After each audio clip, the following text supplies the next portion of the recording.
Warning, may contain mental health, drug use, DWI, child protective services, homelessness, and/or peanuts. I Am Woodstock. So tell us, start from the beginning. In the beginning, there was nothing. The earth was void. So I think, Jace, about a year ago when we met, I learned about your podcast. And, you said you interviewed interesting people. And at the time, so about a year ago, I think it was about a year ago, I was in a different place to where I was like, oh, Jace, I've got this big story to tell you. And this is all what's happened in my life. And you're like, oh, yeah, that's some good nuggets. Let's dive into it. But at that time, it was more of, I was still on the track of, I want to finish this memoir that I started 5 years ago. I want to help people. I was still real emotionally involved in my story. And now I'm just to a place where I'm in a good place the last 2 years of my life, finally. And it's more of sharing facts, giving you a different perspective. We can talk about anything from mental illness to momming to jail time to homelessness, career paths, anything like that. But I guess the biggest part when you ask, start from the beginning, is I started having signs of depression in 2007. Yeah, 2007. So I was just about to graduate college. And I always say that that's when my happy bubble burst, because my life had been pretty dreamy up until then, And, there's different viewpoints on mental illness. And but for me at that time, I was engaged to be married to my high school sweetheart at the time. I was about to graduate with 2 degrees. I was in a sorority. I was doing all the right thing. I was checking all the boxes. And it was 11 weeks prior to graduation from college. And I just sunk into the depths of despair and found myself in my cousin's kitchen with a knife in my hand, just not knowing what I was doing, but having these suicidal ideations. And at that time, I had never experienced anything like that in my life, nor had my parents. And I called my parents, and my dad, he said, stay where you are. He drove up to 6 hours where I was attending school and took me home. And so when I think about the trajectory of my story, especially along the mental illness line, that response to what happened then was the best response, because later on in life, when things started happening regarding my mental illness,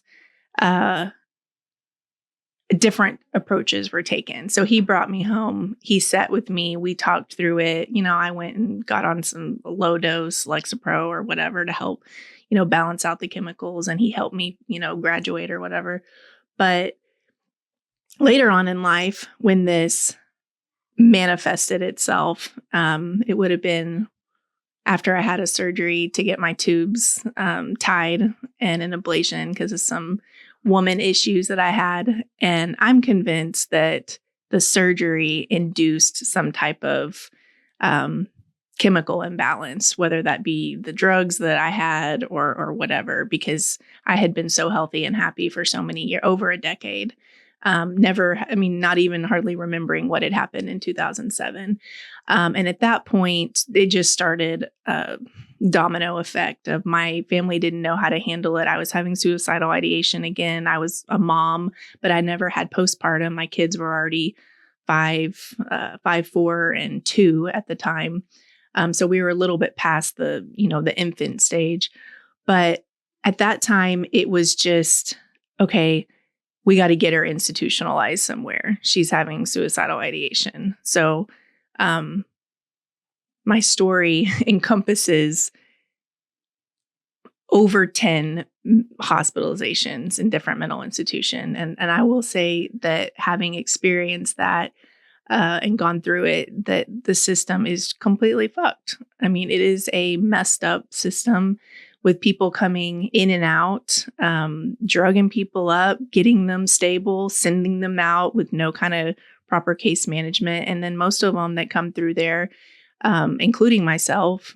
You don't even have the wherewithal when you get out because you're so drugged up to know what the next step is. And then you try to look for a psychiatrist and insurance doesn't cover it and all those things.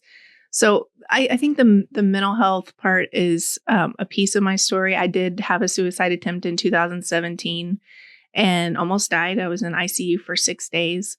And then soon after that was sent to another mental institution. So there was this 5 years of just trying to get me stable. And, people have these varying thoughts about, oh, you're depressed. You can just pull yourself out of that. To some extent, that's true. But for me personally, it took about 7 years to get the right combination of medicine. And the depression part of it ended up after the suicide attempt and recovering from that and surviving that, it ended up going into mania, which my diagnosis is bipolar 1, which is mania with psychosis. And how would you define that for someone who's not familiar with those terms? So mania basically is when you have a chemical imbalance. It can be induced by all sorts of a range of things. Nobody really ever knows. It can be a product of the circumstances you're going through, trauma. It could be that you are on you have some type of substance abuse disorder that throws you into manic episode. But basically when you're manic and you're having psychosis, which is bipolar 1, you have an elevated sense of self. You have racing thoughts. You don't sleep. I mean, there's one point I didn't sleep for 4 days straight. Your sex drive is out of this world. You make out of this world, like high or low? Yes, high, high. Like, so at least something good comes of it. Yeah, let's Joking. go there. Yeah. So, and you make decisions that you wouldn't otherwise make. You're just like, I am on top of this. I'm on top of the world, and I can do anything. And your thoughts, you're just not logical in your thinking. And I had in 2018 was my first manic episode, and it was the only one that's presented itself out of the 3 that I've had that had psychotic features. And it was insane.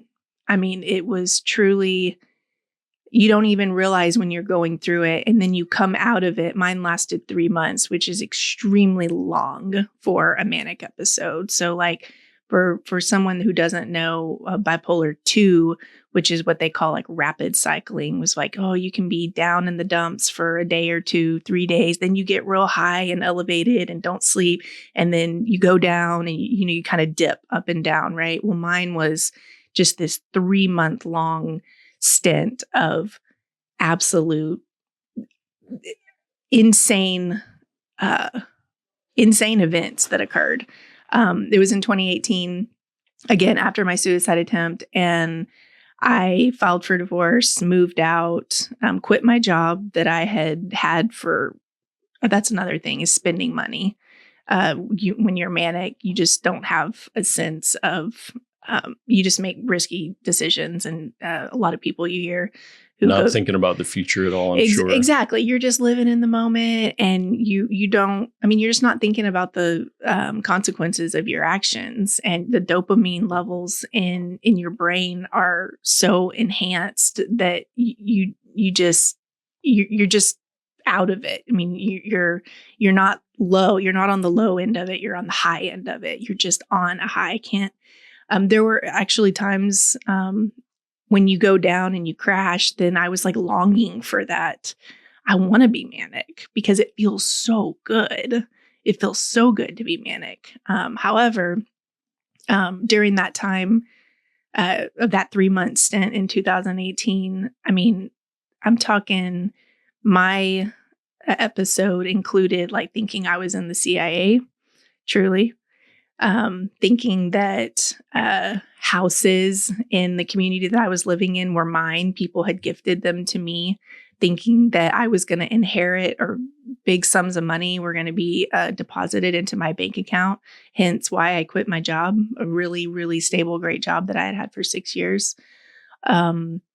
Making you believe things that absolutely are not true. I don't have the schizophrenia. Like I never saw things or heard voices, nothing like that. But thinking that messages were coming through my phone, like even to the extent, this is wild, Jace, to the extent of, how sometimes depending on what carrier you use, like it'll come up as blue or green, like if it's an iPhone or an Android or whatever. Yeah. Well, in my head, it was like the green was a certain set of people and the blue was a certain set of people. And we were working against each other. I mean, just wild stuff like that. And this went on for, you said, months? 3 months. Yep. It went on for 3 months. Like I said, moved out. Were you medicated at the time? I was medicated for depression at the time. Just SSRIs? Okay.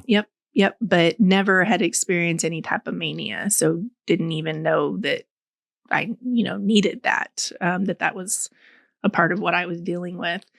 And I mean, to the point of during that 3-month period, my family, I moved out. I drove to New Mexico to see a friend of mine, drove into Taos thinking that I was going to meet up with an old lover and like thinking that he was sending me these signs through music on my phone.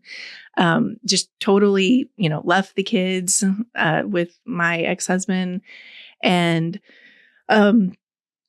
just went on this 3-month path of absolute craziness. I never had involvement with the law during that time, which we can talk about other years later, how that happened. But they did a lot of well checks. My family would do well checks on wherever I would be. I would be staying at, I stayed 3 weeks at a friend's house. They were moving out, so their house was sitting empty. And I just stayed there and they would do well checks. And I even told one of my second hospitalizations was when the cops arrived and started talking to me. I told them I was someone else. One of my friends from childhood we had the same birthday, and I told them that I was her.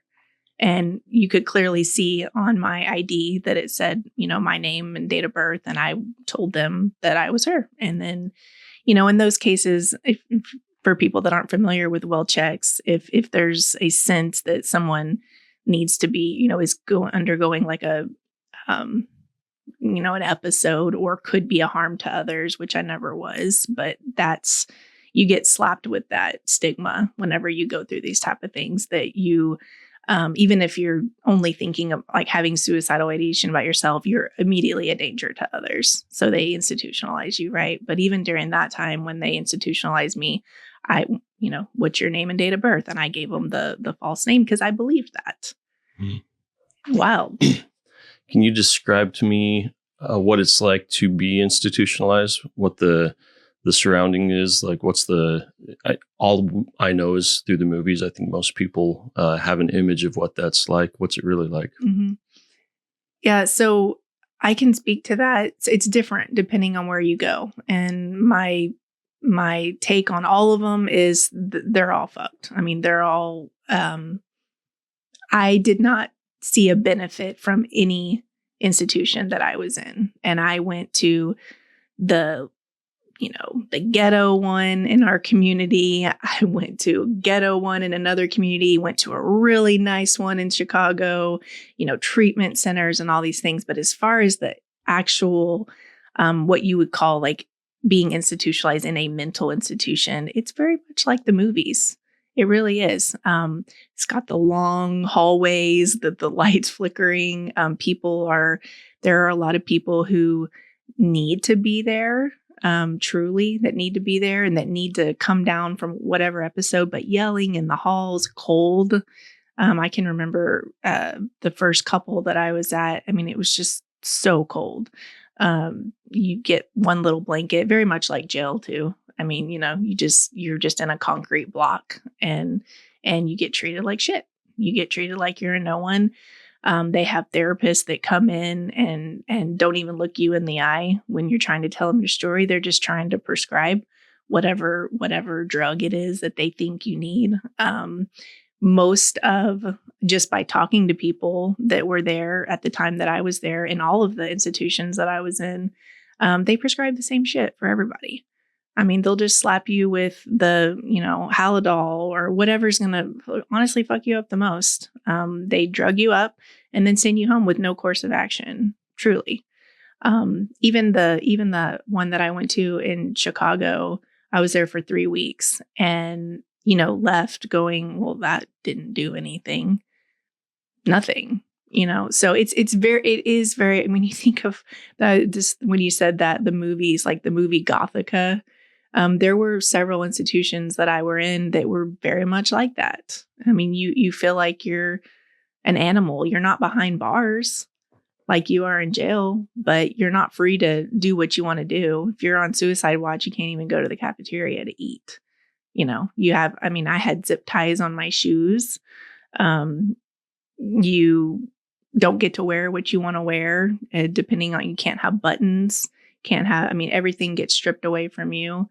And then you're just left to try and explain yourself to someone who is just looking to run you through the system, get you out of there and prescribe you meds.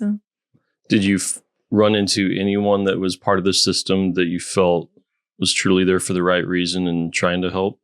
Yeah, I think the people that have more of like the schizophrenia and are doing dangerous acts, like committing crimes and are a danger to people, they do need to be brought down by some type of medication to get their chemicals balanced out. So yeah, at all of them I went to, I just sat there, and just felt so out of place, but then also trying to understand and absorb for myself that I do have a mental illness, and it wouldn't be till years later that I didn't define myself by that.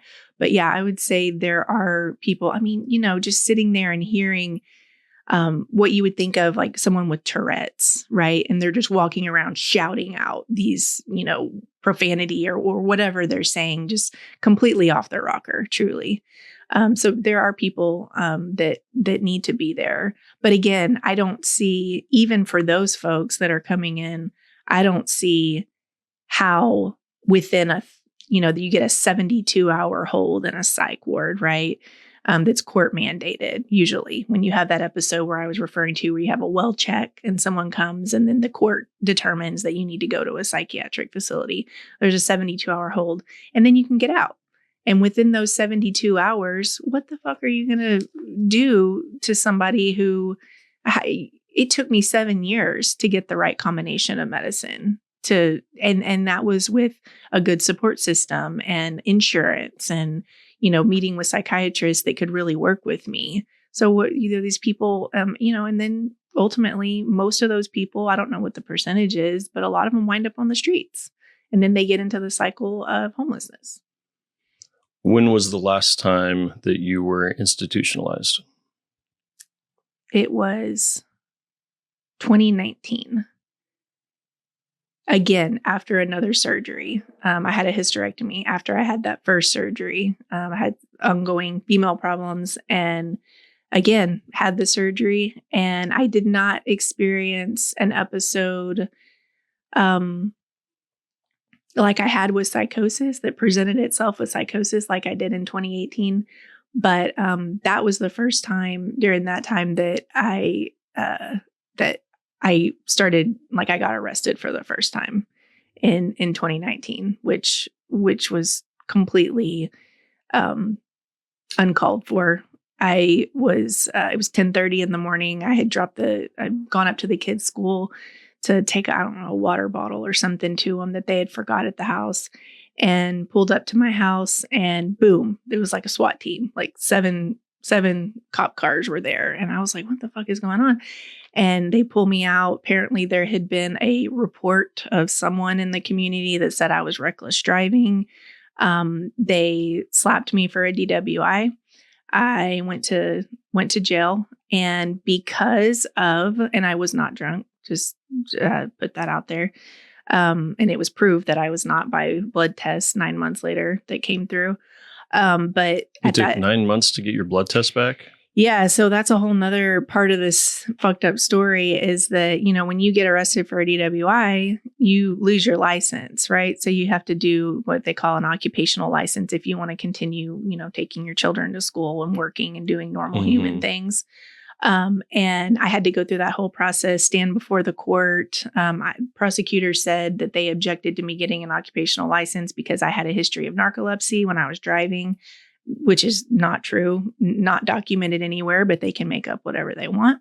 I did end up getting an occupational license, but it wasn't till 9 months later that I got a letter from the district attorney, still have it in my inbox, saying that all charges were being dropped due to a negative blood test. I can't believe it takes that long. It doesn't. But for whatever reason, in that instance, because I could tell you about another instance where it did not take that long. Tell me about it. So yeah, that was the first time that I went to jail, and I was in a small community with a high profile role, with a nonprofit working at that time. So it wrecked my career. I mean, it completely wrecked my career. Was the first time I got CPS involvement with my ex-husband, and I just, all this time, all these months, I'm just trying to explain myself and justify and this is not true. This is not true, but it doesn't matter, and after that 9 months afterwards, I'm sure you already had that label from all your past episodes. Exactly. It's hard to get people to trust you again. Exactly. So I spent all that time trying to, prove my innocence. And then it comes through and people are like, you need to demand a public apology. This happened. And I'm like, what? That's not going to do anything. We're past that. It's almost, 10 months later. So, but the second time that I got in trouble with the law was, I had been drinking. I had had 2 glasses of wine at lunch and I was very thin at the time. And so those 2 glasses did something different then than they do now. It put you over the limit? It did. I was 0.082. So got arrested, went to jail. And left 2 glasses of wine. They must have been holiday pours, as Trey likes to put it. Yeah, two glasses of wine. But I will say again, being in this community, this small community that I grew up in, and not realizing that this was probably part of the contributing factor to my mental illness, as you would say. Because that time too, when I got arrested, there had been a report of reckless driving again. So I wasn't, doing anything. I didn't run through a stop sign.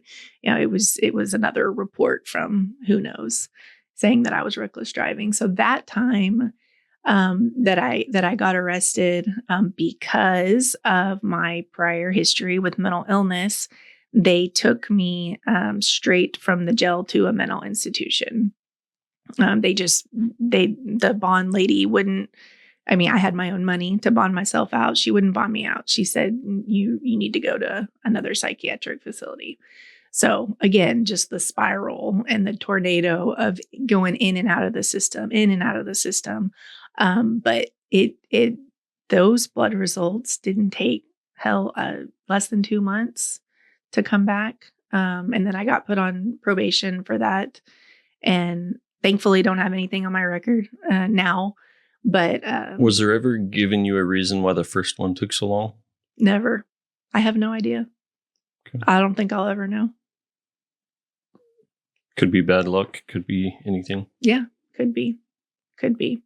So I don't know. That's a little bit about all of that. There was another instance during that same time, that second arrest, I got arrested a third time for evading arrest with a motor vehicle, which you want to talk about the movies and what you think of when you think of here's me, little me evading arrest with a motor vehicle in my expedition. But again, being a part of that community where, I don't want to play the victim here, but somebody wanted me to get in trouble somehow. But yeah, I did have to go through. I went to jail for that. I was actually in jail for 58 days during that time frame when that happened. And again, the charges got dropped and went down from evading arrest with a motor vehicle to reckless driving. Got put on probation for that again. Again, all past that now. But those 58 days in jail made me see a whole nother system besides the mental system that is completely fucked as well. I imagine they have similarities. What are the differences?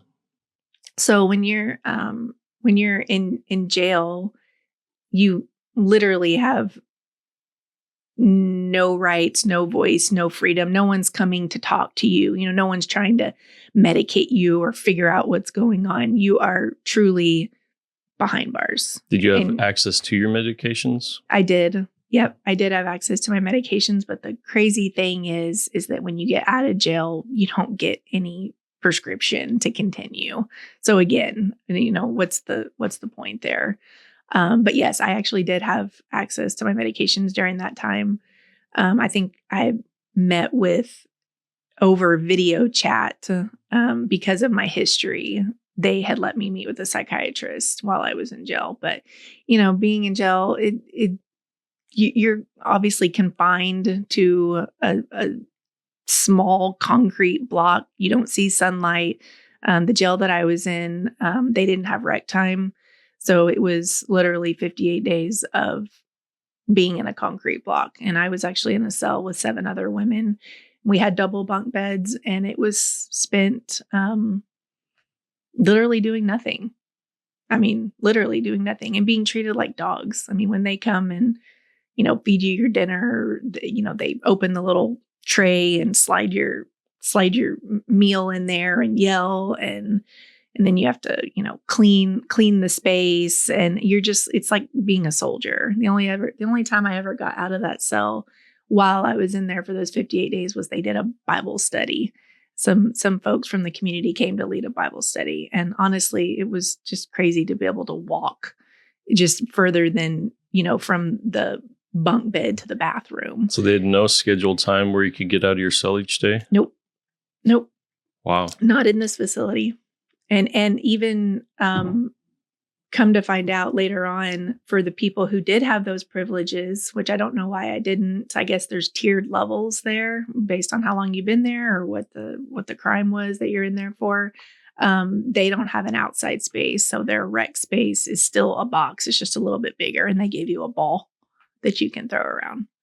Because some of the girls in my cell were able to do that, but I wasn't. That's wild. It is wild. It's wild. It's just, and yeah, I just spent so many years of trying to fight for people to understand me and to have a deep understanding of what I was going through and to prove my innocence. And, it was all for, it wasn't until I made the hard decision to remove myself from that community that had been so toxic for so long, away from my kids, an hour away from my kids, for myself, for my own sanity, that things started improving and removing myself from those situations. How during this long process, talk to me about your relationship with your children during all that. Yeah.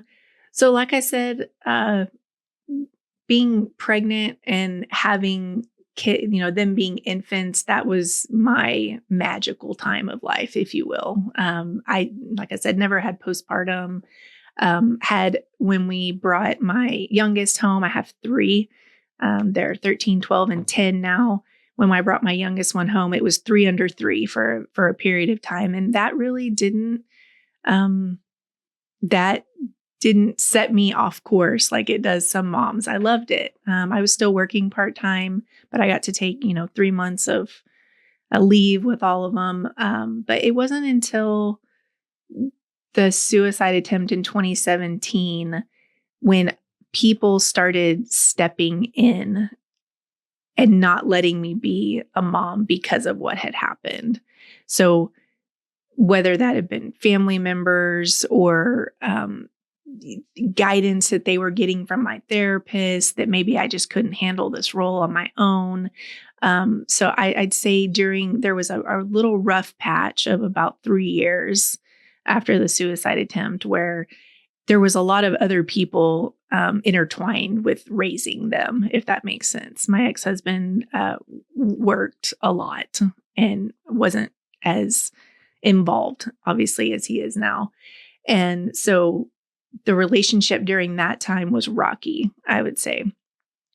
Since then, and since the divorce, which I was with someone for 18 years, so that was hard for me, hard for them. But since then, since we're about 4 years removed from that, my relationship now with them is insanely good. And I have been so open about talking with them and giving them the facts about what has happened in their lifetime with me, that they'll bring it up, and we don't try to skirt around the issue. I mean, we even are to the point where we laugh about it. It's like, remember that one time, Mommy, when, you did this, that, or the other? And I'm like, yeah, that was pretty crazy, And so we're to the point where we can laugh about that. And I say that not thinking that I would ever be able to say that, because there was just so many emotions and there was so much heartache, and I beat myself up over it for years and years and years. But they're strong, they're resilient, and they have a very good support system now on both sides. I'm remarried. My ex-husband's remarried. We have a good family unit, and they know that they have two sets. So, this may not be the right thing, but my 13-year-old is hands down absolutely my best friend. And that to some people would be like, that is so wrong and that's so messed up. But she knows everything, absolutely everything about me, and constantly wants to know more she's always digging. Like if we lay down for bed, she's like, tell me another exciting story. I'm like, all right, are you ready? I have so many, and I've told her about the crazy things. I've told her that. And instead of her hearing from someone else, Mommy has something wrong with her brain. It's like, let me tell you the truth here, that there was a period of time where, that is the case. There's medicine that can help, but we also need to understand that it's not any different than any physical thing that someone goes through. It's just a misunderstood illness. A mental illness is just misunderstood, and it's hard to diagnose, and it's different for everyone. You break your leg, you go to the ER, you get casted, you get physical therapy, you get treated, and there's that. But someone shows up with an episode, whatever, mental illness, whatever it is. There's no one thing that's across the board that'll work for everybody. So it's extremely complicated. So yeah, I am not shy with them about anything, and like I said, they bring it up, and I don't try to shut them down when they bring it up. I personally think that's a good thing. Now, I'm the first one to admit that I, don't know anything. But if you've listened to the show at all, I brought up multiple times. I had a guest on that shared it was a brief little, I don't know if you could consider it a poem or not, but it was talking about our darkness. And I think a lot of pain and suffering and mental illness throughout humanity is growing up thinking that adults have it figured out, thinking that these wise old men have had it good. But truly what is a fact is everyone goes through these dark times. Some may be more trials than others, but it's only through sharing those dark times that we are allowing our younger generations to be able to understand their dark times, know that they're not alone. It's not something that they have to do alone. And so I think it's a great thing that you're able to share the facts with them. Don't hide things, because maybe someday they're going to have to deal with something, and they're going to know, oh, me and my mom laughed about it. I'm not a pariah. I can actually seek help and see myself still as a valuable person. Mm-hmm. Absolutely. Yeah, it's another part of just growing up is, I got held up on this pedestal of, okay, I'm going to my parents really wanted me to do this, that, or the other, have straight A's, be the salutatorian, be the head cheerleader, this. And so I was always trying to be someone that I wasn't. And I didn't find that out later, until later in life. Now, finally, for once, I have someone, my husband, who stands by me and doesn't try to change who I am. And I just am who I am. I don't have to pretend. I don't have to try to be buttoned up and conservative. And I just am who I am. And I do my thing and he does his thing and we meet in the middle, But for the kids, as far as me moving to a big city, different environment, I'm so thankful that they get to see these different perspectives and know that, things aren't perfect. And because I grew up thinking things were perfect and I had to be perfect. And this is how my life was going to be. I had drawn out on a timeline. This is what I'm going to graduate college. I'm going to get married. I'm going to have kids. I'm going to have a career, and it was just this timeline. But for them, maybe a silver lining, and maybe this is just me justifying it, but for them is their world has been shaken up quite a bit. Being with the issues that I've gone through, like I said, there was CPS involvement, which was totally uncalled for, but they've gone through that process and they've heard mommy this and mommy that, but they know who mommy is. They know who I am. They know that I've always taken care of them, that I've never been a danger to them. And so when you asked about the bond, I would just say, for me, they have been a driving force for me. And I don't see any bond being stronger than that. When you can be your true self and just be open with them and don't try to slide the curtain away from anything, and that is advice from me, is to be open with your kids, because they're not coming to you. They're going to go somewhere else. And so I absolutely agree. And that's a decision I made early on when I became a insta dad with my first daughter. And then, me and my wife had our second daughter. It's always been my goal to not sugarcoat it. I'd rather have them fall in a controlled setting and feel hurt and feel pain in a controlled setting than me sheltering them, giving them a Nerf world, and then all of a sudden, all right, go fly and, break their wing. And I almost, there was one time, and it was a split decision at that time, but I was taking a shower. We were at a friend's house, and my daughter, who at the time, she must have been 3 or 4 years old, so she could kind of go to the bathroom by herself. Mm-hmm. But I'm in the shower, and I'm the stepdad too, so there's that kind of different dynamic. And she comes rushing in, and the shower curtain's the only thing between us, and she's like, "I can't get my pants down, Dad. Help, help, help!" And so I'm like juggling the shower curtain and trying to help her get her pants down so she can go pee, and the shower curtain slips, and her face and my penis are face to face.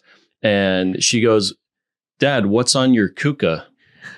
And I had half of a second to decide, all right, how am I going to approach this? So the scientific man I am, I say, "That is my penis." Sit her on the toilet seat, close the curtain. She goes, "Oh, okay." Goes pee and then runs out, and it wasn't a weird thing. Mm-hmm. But I could have made it weird, and I'm glad I didn't. And throughout my parenting, there's been a lot of opportunities where, I may not have done it the most optimal way, but I mean, what is the most optimal way? It all comes down to, do we care about them? And even though you mentioned growing up in a smaller community, there's a right way to do things, mm-hmm. right? And it's kind of black and white. And when you do see the greater world, you see there are other different ways. But if you're not exposed to those, it creates fear. Fear is based off of not knowing something, not understanding something. Mm-hmm. And I think that a lot of parents, unfortunately, are really, really working to do what they see as the right thing by protecting them, by telling them, hey, this is the right way to live. You've got to live this way or else. I mean, in my childhood, it's or else you're going to hell. Not really. Mormons don't believe in hell unless you're real bad. But it's hey, I want to live with you for eternity in heaven. And if you don't follow these strict rules, then you're going to break up the family. And so whether it's a small town, whether it's a religion, or whether it's growing up in the south side of town where, drive-bys and drugs are the normal and good, we're all grown in this default mode network that's created by our surroundings with not much say for ourselves. And eventually we're going to get to that point where there's going to be a sometimes rude awakening. Mm-hmm. And there's no way to avoid that. I don't think even the best parenting process there's no way to completely keep someone from having that smack in the brain of like, oh, I have no idea what's going on and now I'm the boss. But I think being more open and letting at a young age them know that there are multiple paths, an infinite amount of paths, and all of them are okay as long as you aren't, burning shit down and, trying to be good, be nice, help, sacrifice yourself for others. I think that's really the only thing. Right. We're in Texas where Christianity is the main, and that's one thing I do love about Christianity. That's what they taught. The meek shall inherit the earth. Love your neighbor as thyself. All of those principles are things that we really need to focus on. And I think the unfortunate side of things in many established religions is they lean away from that and they focus more on, hey, this is our doctrine. This is the rule that we need to follow. And they forget the more important rules. Mm-hmm. So I'm all about sharing the truth with our children, even if it may seem a little extreme due to your culture. Once you start traveling the world and seeing what other children are exposed to, you start realizing, depending on where you are, it may be normal to share these things that may be stigmatized in the places that we currently are, how we were raised. Mm-hmm. And so kudos to you to be honest and open with your children. But again, I'm a Mormon. I don't know. I don't know. I'm trying though. Yeah. I think it's just a matter of what you want your relationship to be like with them. Do you want your relationship to be, and like I said, I get pushback from different people on this because I am not a good disciplinarian. I will be the first to admit that. Especially after the divorce and just the feelings of, wanting to be more of, I guess, quote unquote, their friend. But just for the health of your relationship and for every situation is different for what's transpired in our lives is I want them to know that I am not a sick individual. I have things have happened. And obviously I'm not, going to share every piece of every single thing with them. But the bottom line is that mommy is a normal person. Mommy is a normal, successful, normal, breathing, living person. And despite what you've been told, let me tell you, and let's talk about it, or let's laugh about it. Why not? We're past that, and they're equipped now with some different, probably coping mechanisms that I never had as a child because I was put in this box and very much sheltered. Very, very much sheltered and checked, like I said, checked all my boxes, did what I was supposed to do, met everybody's expectation, got walked all over, just let people, run me over and was just known as the nicest person in the world. And, and now it's like, I get to choose what my path is and I get to choose who I let into my life and who I don't. And I don't really give two fucks otherwise.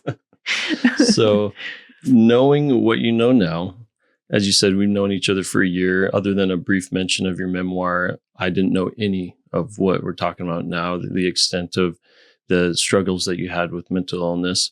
And I don't think anyone else who would come and contact you now would even have an inkling of it. So transport yourself back to 2007 when all this started happening. What would you tell the people around you that were trying to help you? What would you tell yourself to, help you get to where you are now in a shorter time? Yeah. So I think what I would tell my support system would be listen to me and don't take what the professionals, quote unquote professionals, say is the best route. Actually listen to me and what my needs are. If you institutionalize me once and I have this experience, maybe that's not the best course of action for the next time.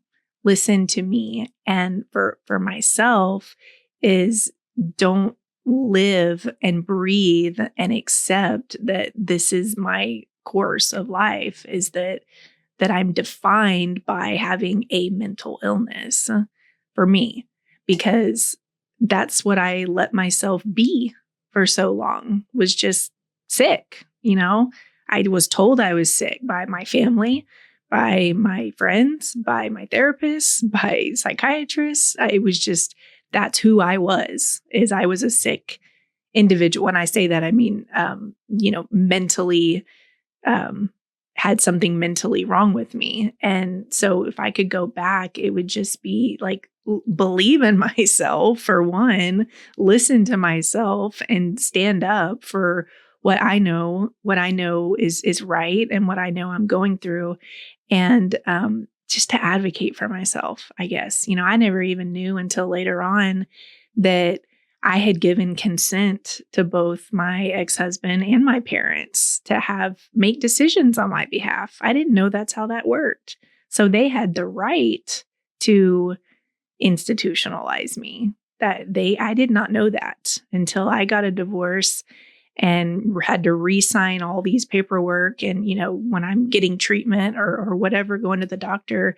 And I didn't know that was allowed. I mean, that's how sheltered I was under this grip of a support system that didn't know what they were dealing with and that was listening to everybody else but me and what I was telling them. I told them that medicine was making me sick. And I told them that I would have never acted on, trying to kill myself if it wouldn't have been for the medicines that you see on TV that say that suicidal ideation could be a side effect of these medications. That is the truth.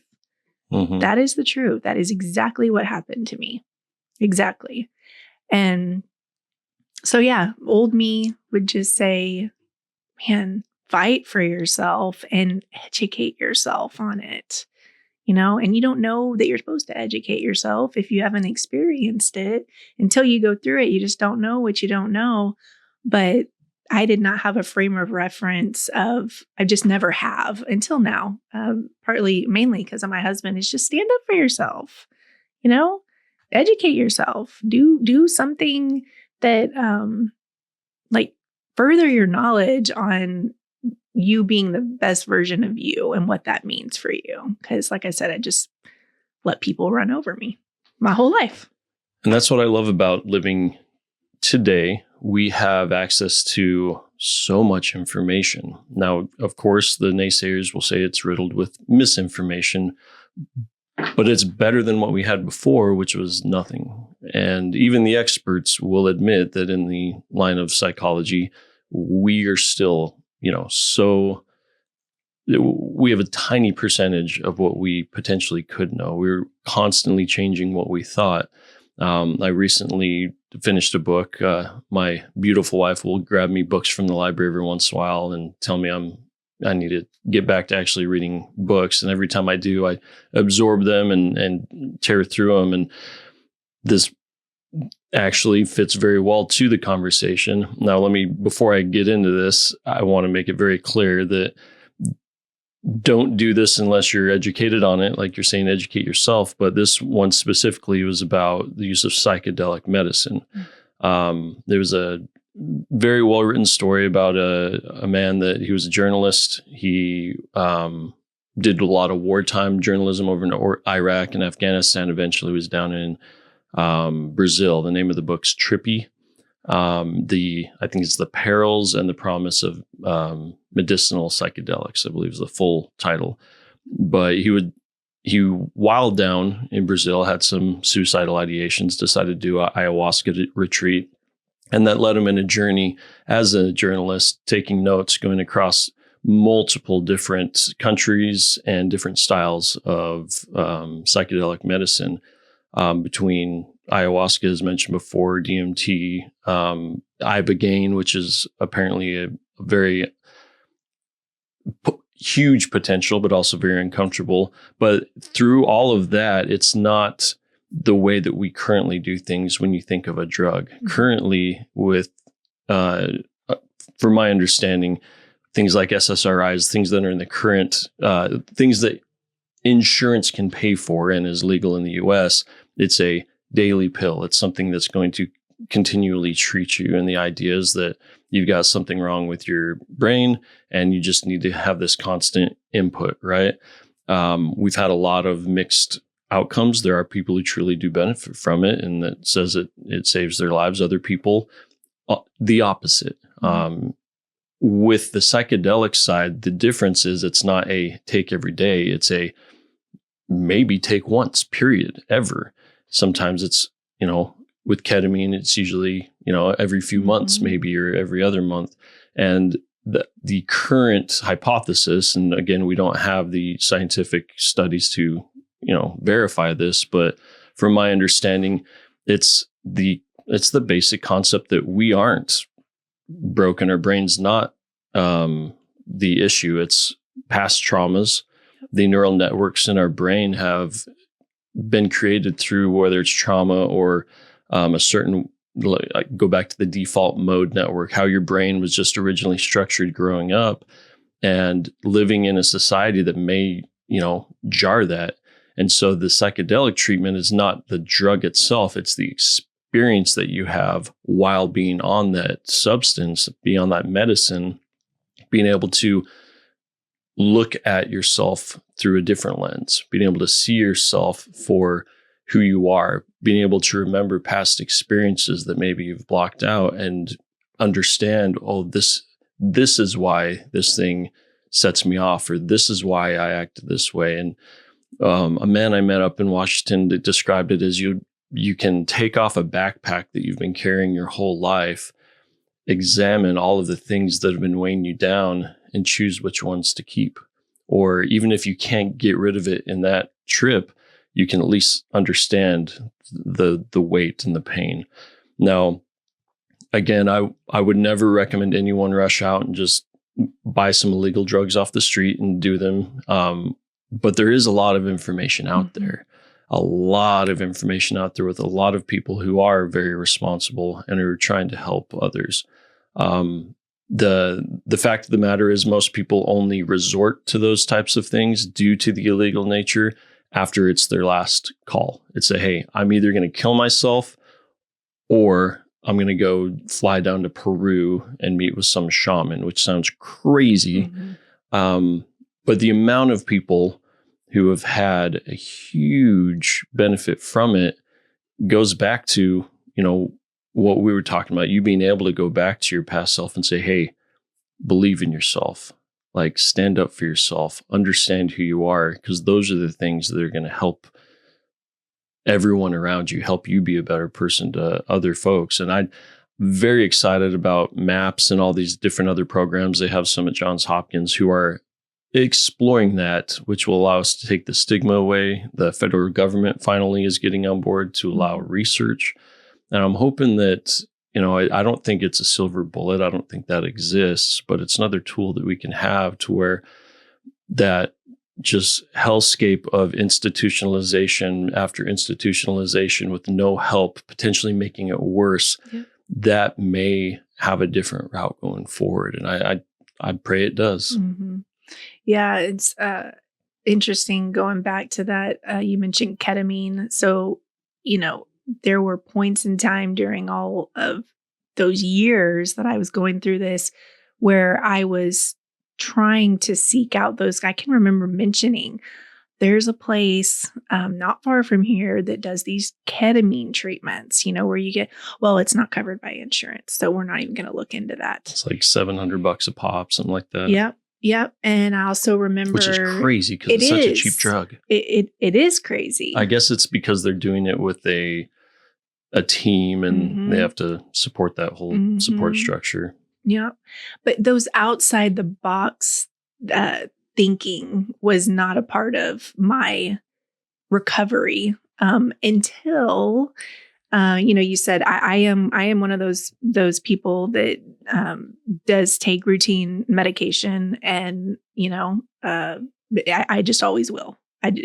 Honestly, for fear of I don't ever want to go back there again. I do know what my warning signs are. I know what my triggers are. I'm in a much healthier environment. I think a lot of like you mentioned earlier, the reasons that those things happen were because they were trauma induced. And, not to say, oh, poor pitiful me, I've got this trauma, but you are a product of your environment. And, it's like reactive abuse. When you get pushed so far to your limits, and then you do something out of character and then get shamed for it, that's a whole nother issue. But I can remember exploring some of those out of box thinking. And one of the out of box things that came for me that a part of my med combo is using a stimulant. I take Concerta. It's very taboo for a psychiatrist to prescribe a stimulant to somebody who has a history of mania because it can, it's known to induce mania. However, when I was going through my years of, when I was having my major depressive disorder episodes prior to mania, I met a dear friend who I still am friends with, who lives in Utah. He was institutionalized in the city that I was in. Somehow we wound up just states apart together. And he told me, he said, you should really try Concerta. You should try adding that. It's going to be hard for you to get prescribed that, but it's an out of the box thinking. It changed my life. I mean, it took me from not being able to function to having energy again. I don't know that I ever realized that I had problems with focusing because I've always had very big jobs. When I'm in my good, healthy years, I have big jobs that require, a lot of thinking, a lot of brain power. And so that drug for me, adding that to my cocktail, if you will, really changed my life. But I do remember trying to get to that place of voicing that I wanted to do something out of the box, like the ketamine thing, and being shut down because, we listen to the professionals, and Nixon professionals really did it. Don't always know best. So I think they mean well a lot, but when your one job is to do something, that's all you know. Mm-hmm. And we have a system where, like, I've had doctors on the show, they've walked me through med school, and it's really all right, pharmacy, please keep us in business as a medical school, pay for, subsidize us, and we have to do what you say. Our job isn't to, they would say it's to heal, and there are a lot of doctors that truly do, but internal medicine is, all right, what drug can we mask this symptom with? Mm-hmm. And with mental health, we have had, like you've mentioned, there are success stories with those daily doses, but there's a lot that it just doesn't. We need more. Mm-hmm. Speaking of uppers and in medicine, I recently just got a call from an old friend. I'd reached out to him multiple times. He hadn't gotten back to me. I'm like, well, I guess we've just grown apart. Finally calls me back, and he opens up. He said, yeah, man, I hadn't really been reaching out to you because I've been struggling. I guess he's recently found out that, he had suicidal ideations. They tried to put him on SSRIs. It made him feel awful. Mm-hmm. He was then diagnosed with ADHD and given amphetamine salts, so like Adderall, mm-hmm. right? He said immediately, like you said, it completely changed his life. All of a sudden because he's one of the smartest guys I know. I just love talking to him because we can see eye to eye, and we talk about these, things that I don't really understand, like string theory and, physics and shit like that. But mm-hmm.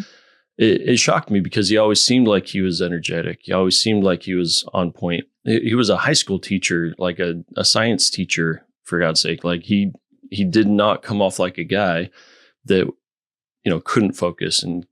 But his increased intelligence allowed him to do what a lot of us do, which is just, fake it. Mhm. And so he started taking that. He said immediately his depression went away. It calmed him down, even though it's an upper. And he said all suicidal ideations went away. He was able to be a better father. He'd be able to, speak to his ex and co-parent better. And so I very much dislike the way that the United States has affected the global temperature on different types of drugs. There was a huge scare. We all were raised in the DARE program, or at least I'm dating myself by saying that. I was but too. Nice. It's all surrounded by fear. Anything that is driven by fear, I would immediately push against. I think we need to look at things at face value. I don't think anything is inherently evil. Well, maybe like child molestation. Mm-hmm. I'll definitely throw that on there. There's probably a few other ones, but we need to start looking at things as not that is a lower class society, and that's why they do that. There's a reason why people are addicted to drugs. And it's normally not the drug from my experience. I've spoken to thousands of people over the last few years, trying to be as open-minded as possible from all spectrums. And there's such a very common theme amongst all humans across all these different countries and continents.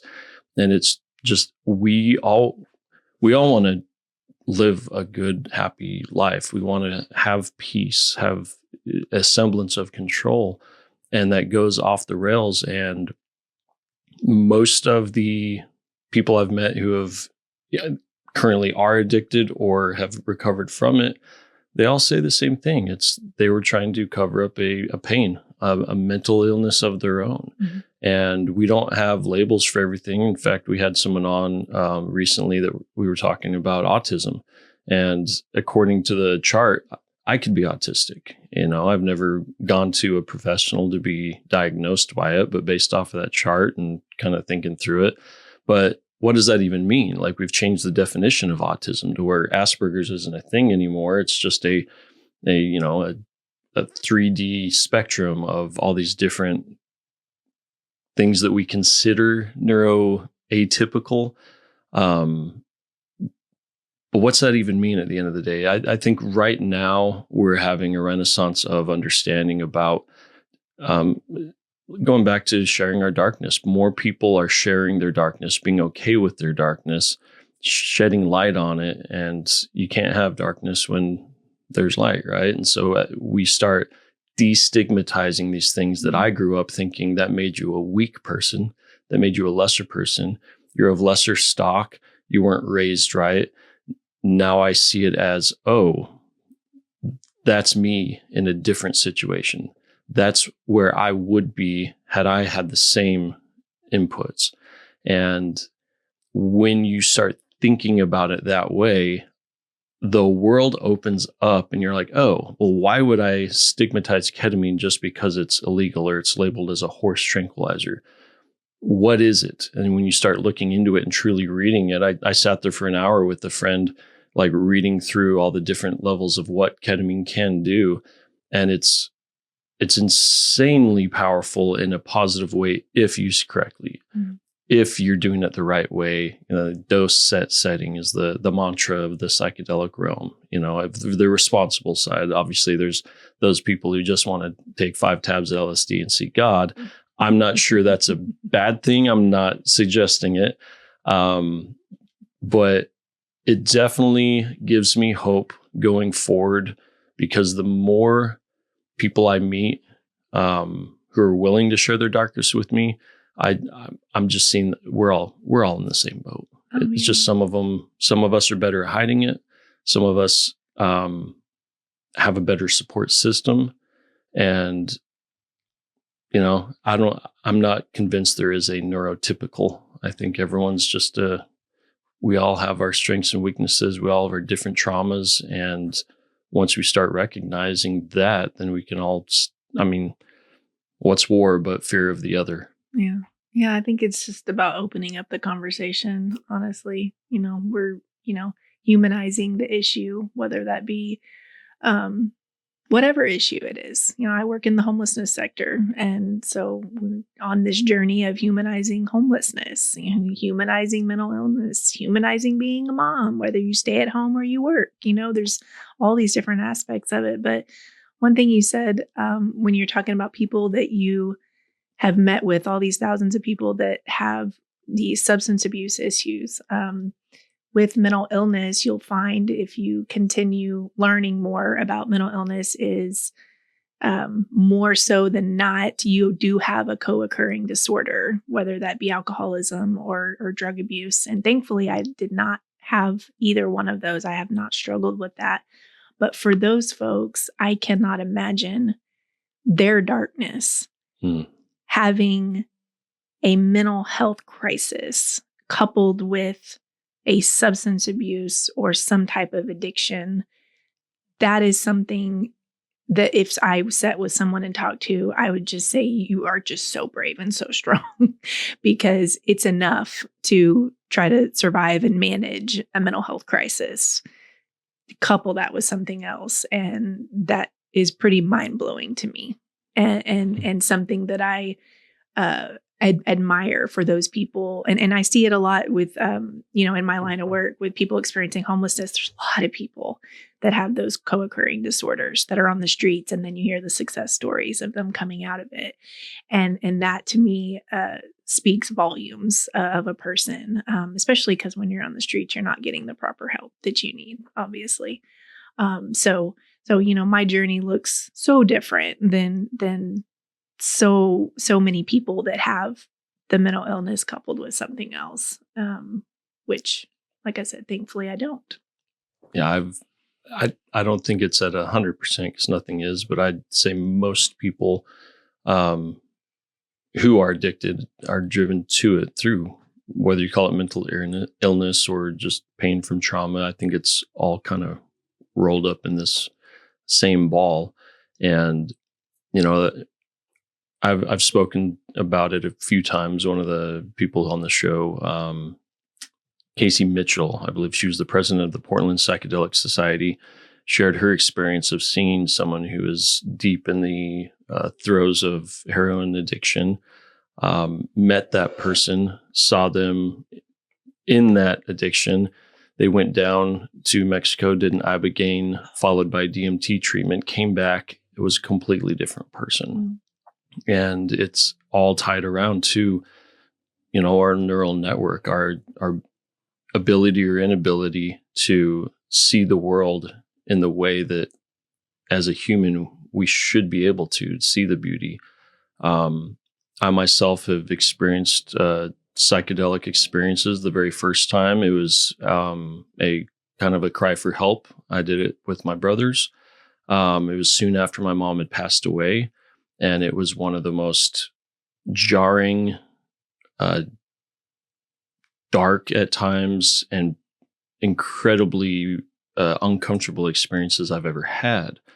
But I very distinctly remembering the next day as we were driving home, we were in Zion National Park, one of the most beautiful places in the world. And it shocked me how I'd been there so many times and never actually seen it. I remember thinking, I'd never seen color before. I'd be able to see this world for how beautiful it truly is. And I'd just been kind of floating through it through what I now know, even from teenage. Like I look back and realize, oh, I was suffering from depression. I had no reason to be. I had everything going for me at the time. I had a great family. I had a good social network. I had friends. I was a good athlete. I was in the top choir. Everything was going good for me. Don't make fun of me, people. Choir was cool in Utah, but I was still depressed. And so it's something that we can't control. Well, let me take that back. I think we can control it if we understand it, and we understand that it is inevitable in some people. And I would say in most people, it's just, I never would have admitted that I had ADHD or depression, back as a kid, because that meant that I was weak. So I had to push through. I had to have a strong face, and I just, smile and go through it. And you're supposed to help other people, not, focus on yourself. Right. But now that we have the ability, the actual vocabulary around these things, I think we can get stuck in it. I think I'm not a fan of the whole victim mentality of like, oh, I'm allowed to act like an asshole because I've gone through something hard. No, we've all gone something hard. Don't be an asshole, right? But it allows us to take the stigma away, allows us to love ourselves, which is, the first step to actually helping others. You said you work with homelessness now. Tell me about it. Yeah, so I've always worked with underserved populations for the last 15 years. But this specifically stepping into the homelessness sector has been pretty eye-opening. Of course, moved to a much larger city about a year and a half ago and removed myself from the smaller community. And working in this sector, we don't do direct services. So we're not the people that are on the street talking to folks. But we're more higher level strategic funding, federal funding, and that kind of thing. But it's interesting how the dichotomy between the stigma based on what I know just with mental illness and my story, and how that transfers over to someone who's experiencing homelessness. They are not seen as human beings. I mean, and whether you want to admit it or not, you see the person on the street holding up the cup. Maybe your first thought is, well, they should get a job. Well, in fact, in our community, 40% of people who are experiencing homelessness do have a job, but they're still living in a shelter because they can't make ends meet. So stepping into it has been pretty eye-opening for me. And I'm very happy to be where I'm at in the line of work that I'm doing. But overall, it's interesting how it all plays together, all of it. Whether that be, because the general thought is that people who are on the streets are going through have some type of psychiatric condition, or they have substance abuse, but the reality is, and when you look at the data, our organization does a lot of data and studying and national trends and that kind of thing. And when you really look at the data, it's the majority of the people, I can't quote the exact percentage, they just fell into a hard time, whether that be they lost a job, they had a death in the family, they had some type of major medical, an accident or something happened like that, and they just got behind. I think the stat is that 59% of Americans are literally one paycheck away from experiencing homelessness. And I can say that's been true for me, just as a single mom, for the past damn near 5 years, And if I'm not getting those steady paychecks, I'm going to be at risk of experiencing homelessness. And then you go into the resources that are available in different communities and what people think about that and why are they being handed money. So there's just all this stigma. So I'm really happy to be in this line of work where we're humanizing people and making those efforts. So it's been nice, and it's been a change of pace for me. Again, being in a bigger city where things, you don't have to be this way or that way, and you can have your own thought train and do what you love to do, and not be, not be scrutinized by what your passions are, I guess, if you will. It was on some podcast, I can't recall, but they made the claim that near 100%, 90+% of homelessness is due to addiction. Would you agree with that? No, absolutely not. Mm-mm. I can't speak for like nationwide what other communities experience, but I know absolutely across the board. I'd love to. I should have prepped myself. See, this is where numbers. I will mention we're doing one without Rachel. This is where it'd be nice to have Rachel. Rachel, look that up. But you said 90 to 100%. They were saying the far majority it's due to some sort of addiction. Yeah, I absolutely disagree with that. And I wish I had my state of homelessness report right in front of me to give you our local stats. But I know nationwide, even that's not true. But that's the thought. That's the stigma around it. That's what people think. In our community, we're in San Antonio. We do have a lot of immigrants coming in just due to the proximity to the border. Or one of the first major cities. If you don't count, I guess Corpus is fairly big, but does that have a factor at all? It does. It does, and we have the highest poverty rate in Texas. San Antonio does. Really? So we're seeing the highest number. So yes, immigration does play into it. It's not the biggest factor, but we are seeing our highest number of families and children who are experiencing homelessness. Went up 11% in the last year. Because of the poverty rates and inflation and the economy, frankly. Call me sheltered, but the company I work for, we once a year will go and build beds for children who don't have a bed to sleep on. And I just assumed, there's a few kids out there because they're, parents are addicts, aren't taking care of them. And I was shocked at the numbers, and I don't recall the exact numbers, but it was much more than I ever would have expected in the city that I live in. Mm-hmm. Is there something?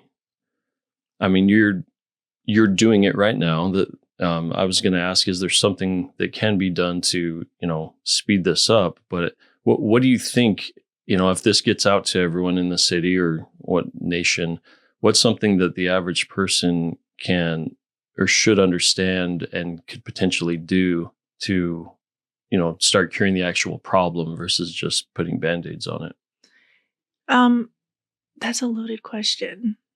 But I think the first thing that comes to mind is, just like I mentioned with mental illness, is being educated about the issue and what the real causes are, what the root causes are. I mean, the root cause of homelessness is a lack of affordable housing and systemic inequities and poverty. I mean, that's just all there is to it. You can skirt around the issue and say this, that, and the other, but we have a lack of affordable housing, and given the state of the economy that we're in and inflation and all those driving factors, what the average person can do is not be so closed-minded about the topic. Just like you're going to put a stigma on someone who has a mental illness experience or has been in jail or whatever. Well, these people are just people. I mean, again, if Rachel was here, we could pull up the number of people experiencing homelessness nationwide that are teachers, that are law enforcement.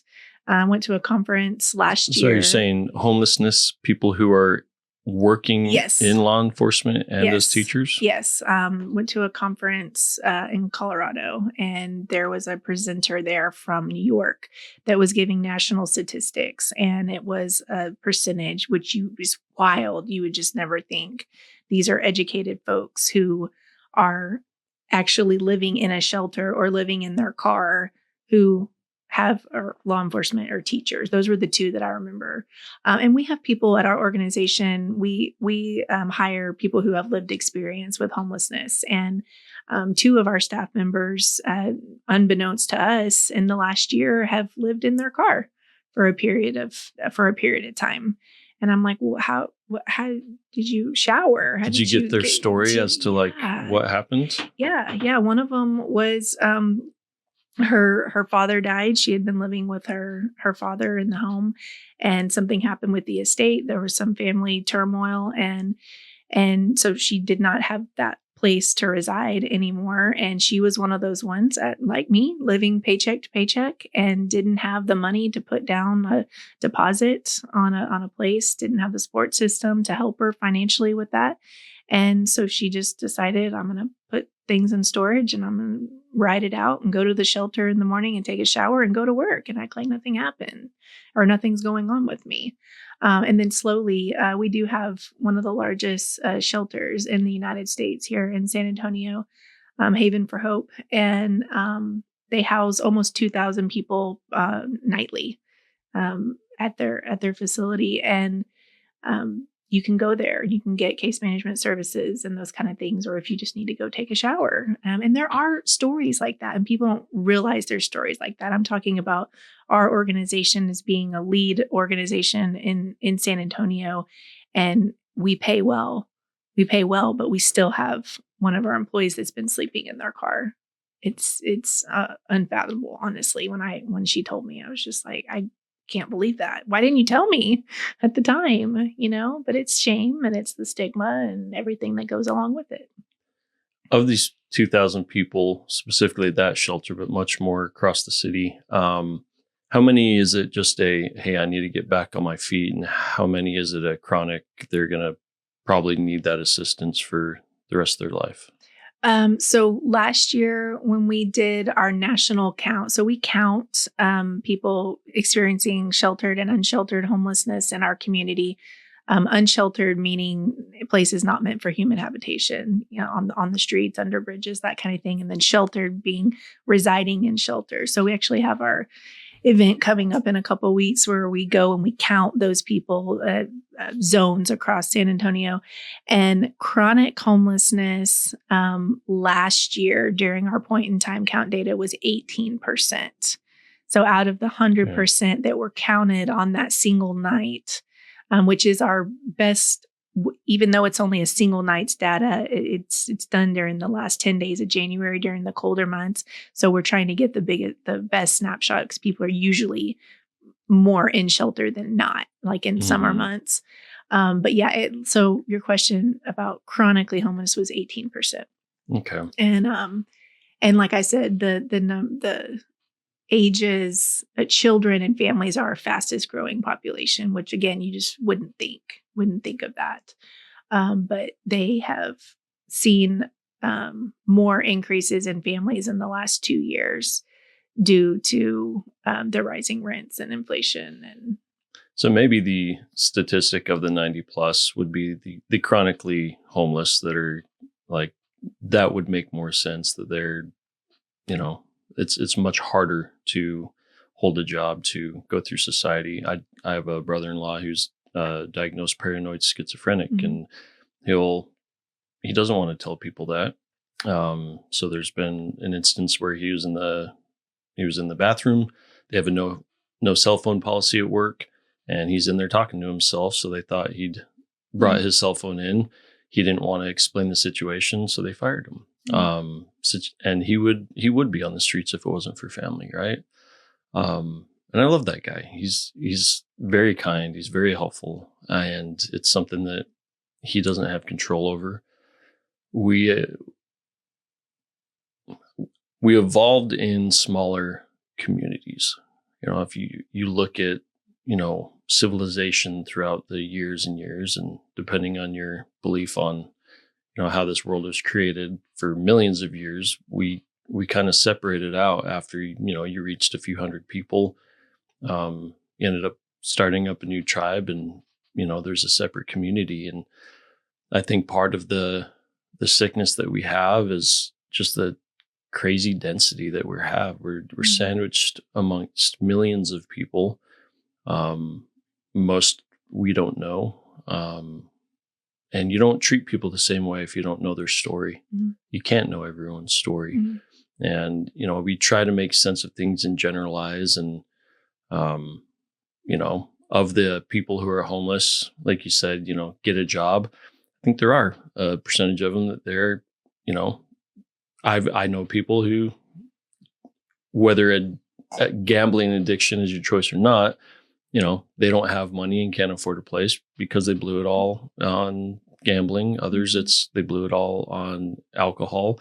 But if you know their story, maybe they were tragically abused, and alcohol is the only thing that can keep them from, offing themselves. And so, yeah, you're homeless. It's your choice. I put air quotes, because you're choosing to be an alcoholic, but one of the stories in this trippy book was a vet, war veteran. He saw active duty, ended up becoming, physically dependent on alcohol, the legal drug that we have that we insanely think is fine, yet other things aren't.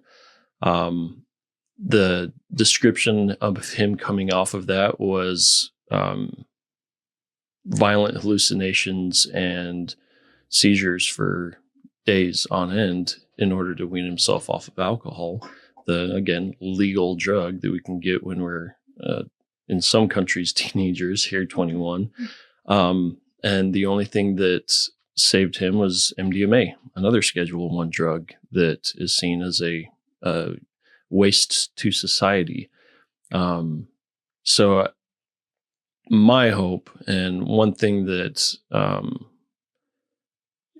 as doing this podcast, I want to share as much information, all sides of the story, but that's one that I probably focus on a lot because I've seen firsthand and countless accounts of people attributing their happy lives now through something that our government is saying is illegal and has no medicinal use. And the good and optimistic side is that many people I speak with, they'll tell me things off the record. They're not willing to say on the microphone, but these are people who are successful, who have nice homes and are, parts of their church and serve, and they're volunteer firefighters and all these people who you would think are the backbone of this civilization we have, and they all secretly do these drugs. And they can't say it because they don't want to lose their jobs. Some of them have companies where they have no drug policy and drug tests, even though they are themselves doing drugs. Most of our politicians. Yep. And the reason is because insurance company won't insure them if they don't have that in place. And they'll even say, like, hey, just get through this one and I'll never do it again. And it's hypocritical, which I cannot stand. It's wasteful. The amount of money that we are all paying in taxes is going to utter wasteful bullshit that is not helping us. And it's partly through it's 100% through just poor understanding. It's people who thought that they were right and forced it upon others. And it's evil. It really is. And once I realized that, I knew that I had to be more open about it. It does cross my mind that me openly talking about these things could potentially bring CPS to my door, but I stand tall knowing that I'm doing the right thing. Yeah, you're attacking the problem at its root. You're opening the conversation that nobody wants to talk about because. You mentioned a friend earlier. I don't remember who you were mentioning, but the high functioning. You didn't think the one that got on the stimulant. There's so many of us that are just high functioning. I don't even want to. I can't tell you how many diagnoses I have. I think there's 6. But whatever the case is, whatever your diagnosis is, if you're high functioning, people don't know that about you. And most of the time, more times than not, it's a pride thing. You don't want to, open up and openly talk about it. And that's not, it's not that I'm doing this anonymously because I don't want to, share my story. And I'm tempted to just say, put the camera on, Jace, because, but there's just no reason to hide in my opinion, to hide what you've gone through, and to be vulnerable with someone is the way that you build the best relationships, and how, how we maintain happiness is by the relationships that we choose to be in. And I think that being vulnerable is a part of that, but also to the extent of, I'd never want somebody to think I'm never talking to somebody about my story to say, oh, poor pitiful me. This is what happened to me. Oh, poor me. It's not that. It's that hopefully it can be funny to some extent, and hopefully it can just shed a different perspective, on something, because I am probably not the typical person that you may have met a year ago, and you thought that I had, been arrested 4 times and been institutionalized for being insane, quote unquote, documented as verifiably crazy.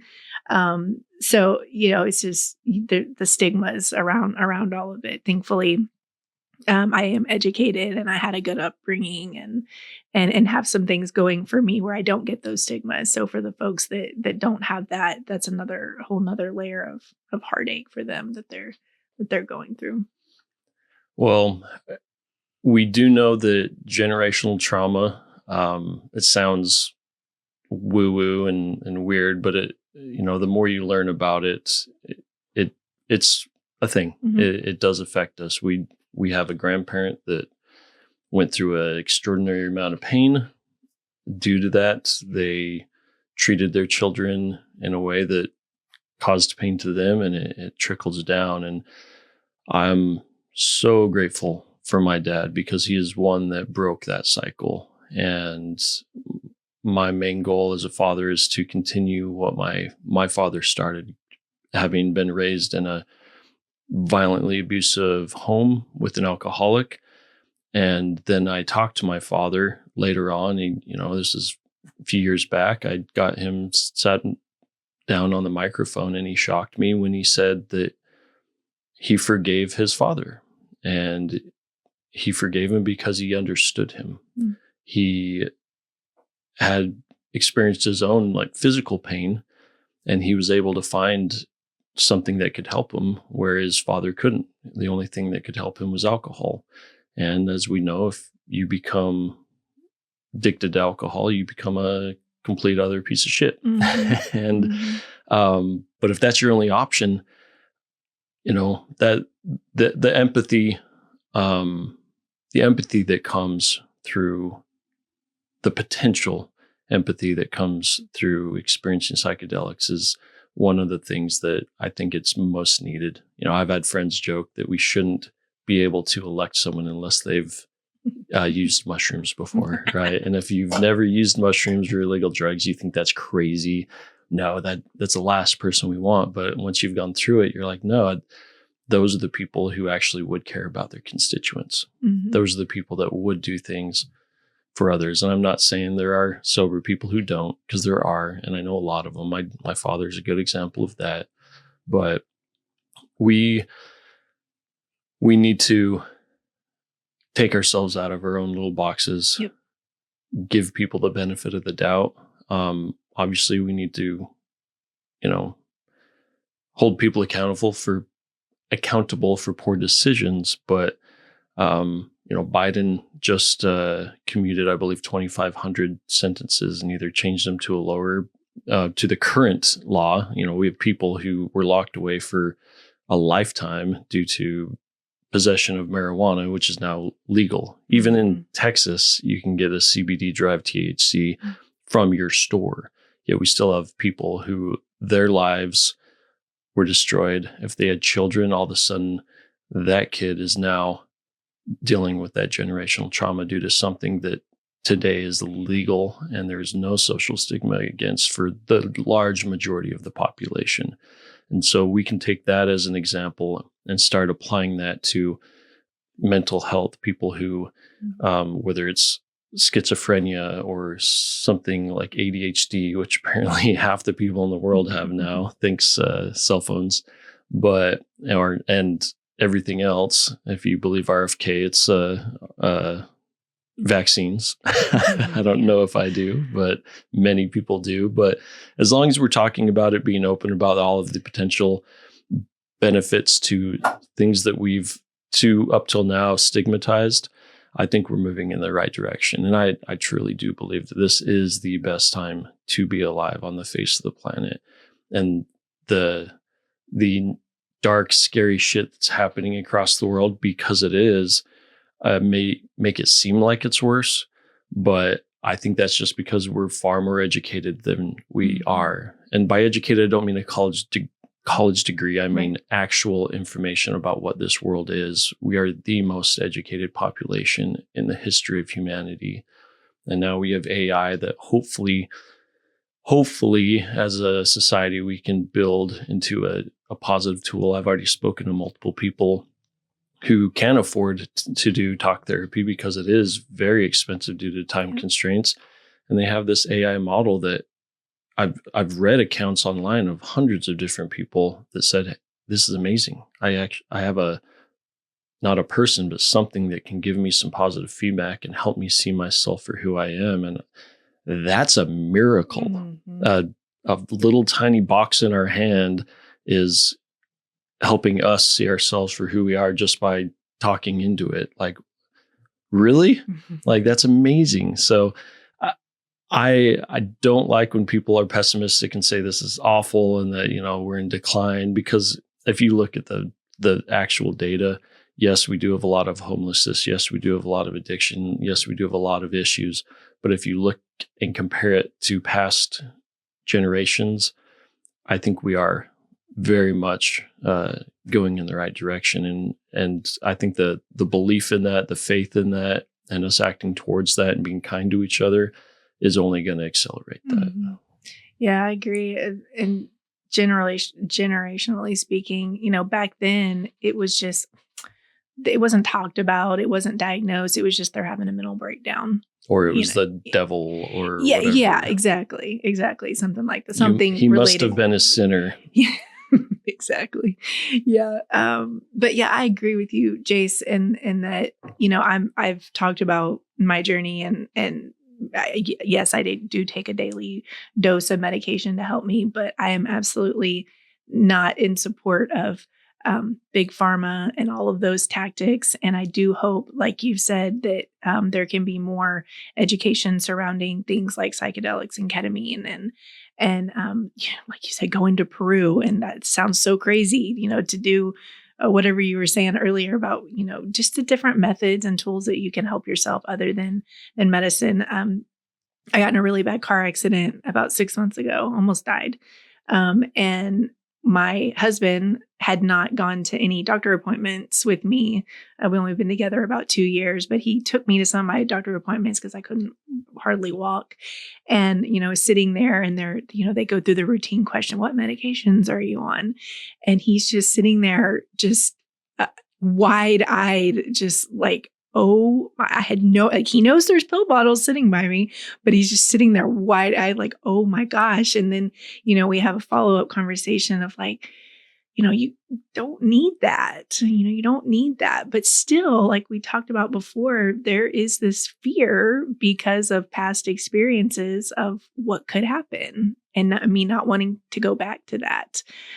So I think there's there's another journey that I could be on in the future of exploring exactly what we're talking about, and I've not in the same circumstances that I have been in and have removed a lot of the toxicity in my life and past trauma-induced experiences and what that looks like for me going forward, being in a totally separate place. So I'm sitting here saying we need to be more open-minded about homelessness and stigma. And I need to be more open-minded about my own history with mental illness because, like I said, I don't define myself in that manner anymore like I did for so many years. I was just entrapped by the diagnosis, right? So I'm not there. So as we're talking, I have some light bulbs going off in my head that I actually need to open up my mind, as my husband has been saying, because he told me point blank. I was very open with my story from the beginning. I mean, he met me when I was single mom, lived in a junky place, working at a winery on food stamps. I mean, honestly, and it's vastly different just in a year and a half of where I am with my career and my life and circumstances and those kind of things. But he told me point blank after I shared I think it was probably the CIA story or something, he's going, what the fuck are you talking about, Katie?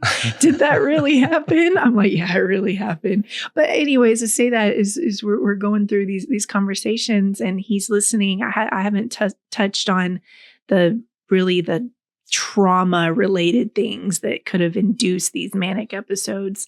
And I don't care to really get into it, but he said something and I can't remember exactly what he said. Katie, you're not crazy. it was a product of what you were going through. And I can't remember the exact words he used.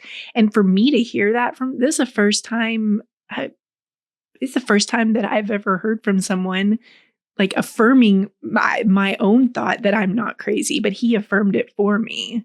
And so that was cool. But anyways, I say that to say,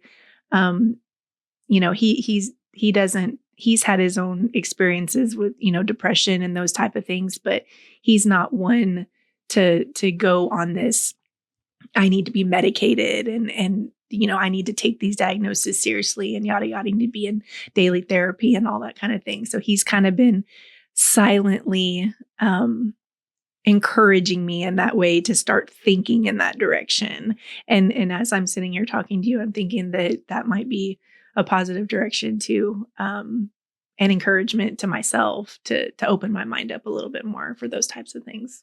I think at the very least, because, we do not have a strong understanding yet of a lot of these substances.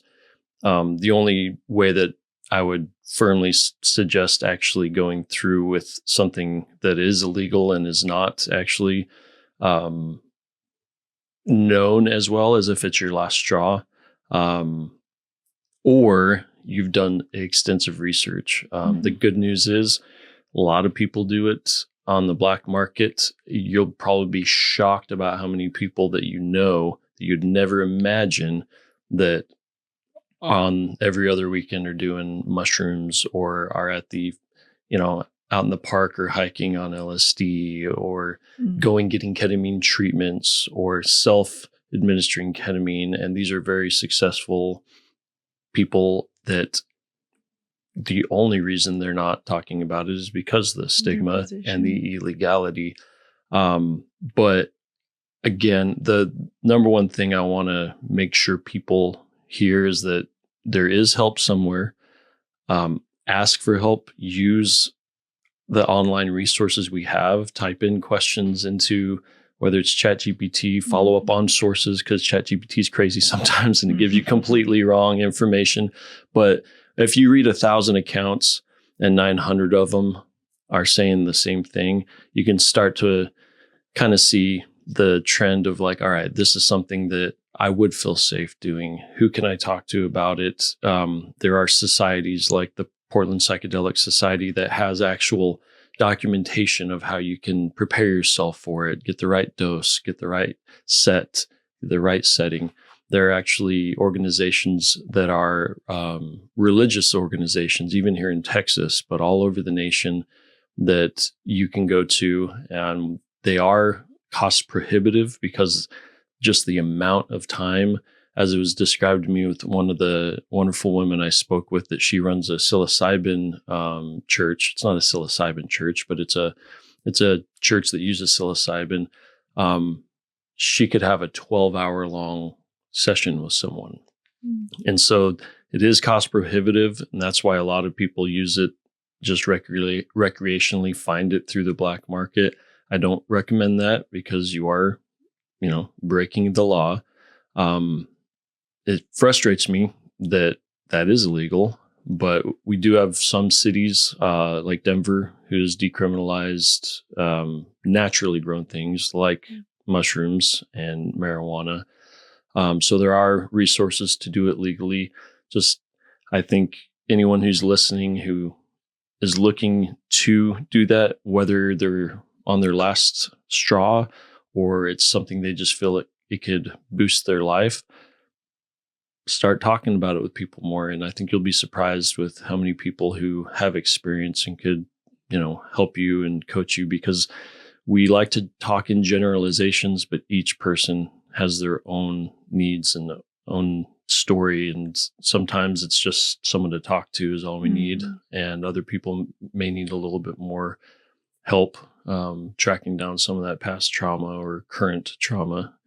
But thank you so much for sharing your darkness, sharing your story, letting people know that they're not alone and there is always a light at the end of the tunnel, and that you can be a light to other people, even though you've gone through some dark times. For sure. And you are a light to those people. Mhm. I know a lot of them that love you. Thanks, Chase. Thanks for having me. All right. Bye, everybody.